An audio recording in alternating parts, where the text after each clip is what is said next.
At the beginning of this week's parasha, the Torah describes the frightening dream of Pharaoh, king of Egypt. In fact, it's a dream in two parts. In the one dream, there are 7 magnificent cows right next to the river Nile, and they're grazing and they look fantastic. And then another 7 cows come, and they're thin, and they look terrible, and they consume those cows. And Pharaoh wakes up with a shock. He goes back to bed, and he sees 7 beautiful ears of wheat, so fresh, so full. And then another 7 ears of wheat come up, and these are blasted by the wind, and they've got mildew, and they consume the others. And he wakes up in the morning, he's agitated, he's worried. He asks all of his wise men, what does it mean? And no one can tell him until eventually Joseph comes.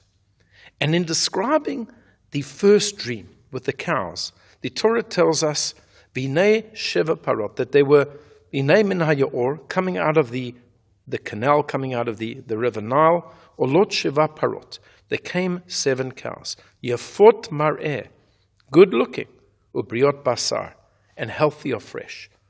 What does that mean, that they were Yafot Mar'eh? They looked good. Is this how one describes an animal, good looking? It's usually how one would describe a human being. And Rashi tells us as follows. He says, Simonhu. This was an indication to Pharaoh. He didn't realize it, but this was an indication to Pharaoh or whoever was going to interpret the dream, Limei HaSova, for the days of plenty, the 7 years of plenty that were to come in the land of Egypt. Why?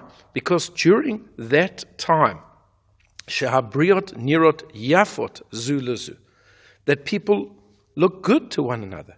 Everyone looks good.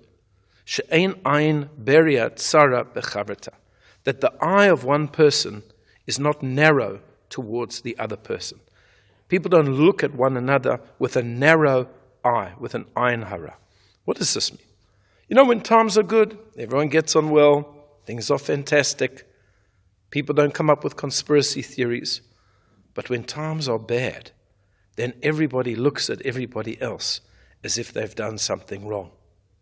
Unfortunately, when the coronavirus started, this was a verse that I thought about, this interpretation of Rashi. And indeed, it's played out.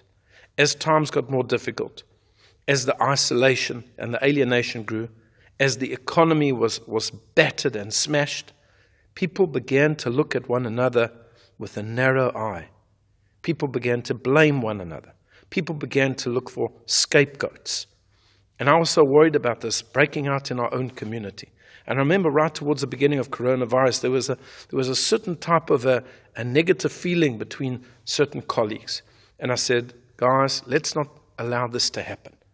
This is precisely what happens during these periods of pandemics, of famines, that people begin to look negatively on one another.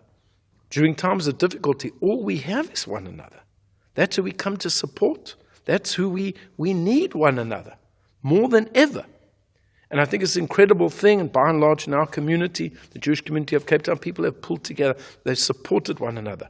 But nevertheless, there is always that danger of ein chaveiro tzara b'chaverta, that a person's eye becomes narrow, looks negatively on another person, always trying to find a person to blame it on.